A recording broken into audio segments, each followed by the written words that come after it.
Bũrũri wa Amerika nĩ wĩkĩranĩire ngirimiti na thirikari cia matũũra ya kũhunjia kĩgĩna kĩa birioni 3.5 cia gũteithĩrĩria kũgacĩrithia motungata honge-inĩ cia ũgima wa mwĩrĩ.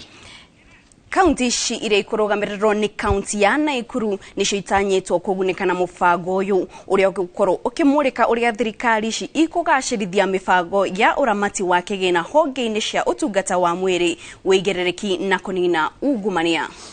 Mũbango ũyũ ũrĩa ũgĩkĩrĩtwo nĩ kauntĩ ici kana ũgũkorwo ũrĩ gatagatĩ ga kauntĩ ici 11 nĩ ũhũthĩri wa mbeca cia kũrũgamĩrĩra motungata ma ũgima wa mwĩrĩ ũrĩkoragwo ũgĩthuthurio na oho kũrĩa ambunge kana bunge cia matũũra irĩkoragwo na ũigĩrĩrĩki na kũmũrĩka maũndũ marĩa marahutania na mawatho na mĩtaratara.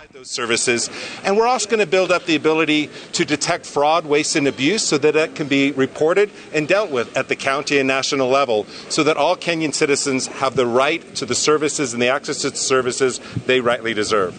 As counties, we always want to make sure that we are offering the very best healthcare services to our people. And a big part of the challenge has been a lot of wastage on resources or fraudulent issues coming up and all that. So now what we are doing, we are working with the help of USAID, with the help of the US government. But also what I really like about these programs is they have identified local players. What do you call them? Local